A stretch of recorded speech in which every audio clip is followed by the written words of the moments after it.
2024 સોમવાર આજે શ્રાવણ મહિનાની સોમવતી અમાસ છે।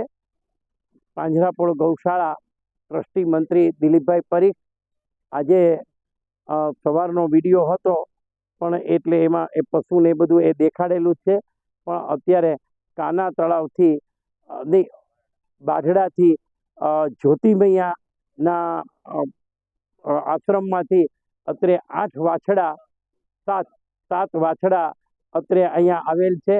તો એ વાછડા અમે એમના આશીર્વાદથી અહીંયા ઉતારી લઈએ છીએ।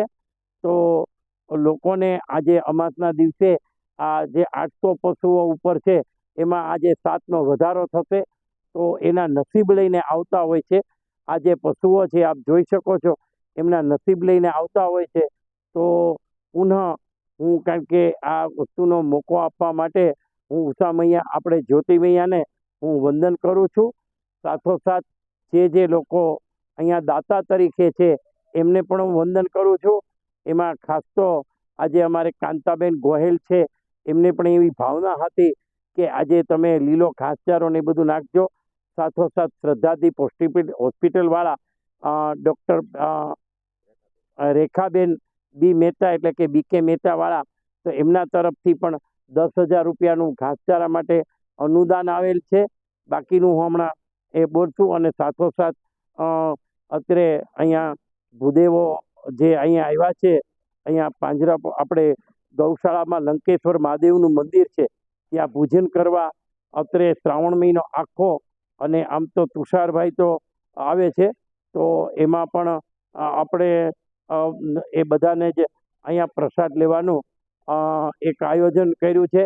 તો લગભગ એ આપ જોઈ શકો છો, તો એમાં ચોખ્ખા ઘીના ચૂરમાના લાડુ, ભજીયા, રોટલી, 2 શાક, 1 કઠોળ, દાળ ભાત, પાપડ, છાશ અને મુખવાસ એ બધું જ આપવામાં આવ્યું છે। તો શ્યામ કેટરર્સવાળા અર્જણભાઈનો પણ હું કારણ કે આટલું નાના ઓલામાં પણ પોતે અહીંયા જાતે આવી, અહીંયા કોણ આવ્યું હતું હમણાં, જયેન્દ્રભાઈ પોતે દેખરેખ માટે આવ્યા, તો એમનો પણ હું અંતઃકરણપૂર્વક આભારની એક લાગણી વ્યક્ત કરું છું। કારણ કે એણે એક ભાવનાથી જ આ વસ્તુ અહીંયા મોકલી છે, ભલે એનો બિઝનેસ છે પણ છતાં ભાવના એની સાથે સમાયેલી છે, એટલે એમનો ખાસ હું એના સ્ટાફનો પણ આભાર માનું છું। અત્રે આ ભૂદેવો જમે છે અમારા ભરતભાઈ ગોરે પણ કોઈ પણ જાતના ઓલા વગર એક કાંતાબેન અને અમારા પરિવાર અને રેખાબેન વતી એક ગૌ પૂજન પણ કરાવી દીધું, તો તેમનો પણ હું ભરતભાઈને વંદન કરું છું। અને સાથોસાથ હવે ધીરે ધીરે અમારા મજૂર અને અમારા ગોવાળ અને અમારા સ્ટાફ બધા છે એ પણ જમવા માટે આવશે, એટલે એ ખર્ચ જે છે એ અમારા અરવિંદભાઈ મણીલાલ પરીખ પરિવાર તરફથી અત્રે આપવામાં આવેલ છે। કેમ કે ચોખવટ કરવી ન જોઈએ, ખરેખર ચોખવટ એટલું કોઈને એમ ક્ષોભ થાય કે આ ગૌશાળાનું હશે એટલા માટે ખાલી ચોખવટ કરવામાં આવે છે। અસ્તુ પુનઃ જે લોકો અહીંયા અમને કોઈ પણ જાતની મદદ કરે છે એનો હું અંતઃકરણપૂર્વક એક આભારની લાગણી વ્યક્ત કરું છું। અમારો સ્ટાફ પણ સારી રીતે આમાં જહેમત કરાવી અને એ બધું સાફસૂફ ને એ બધું કરે છે।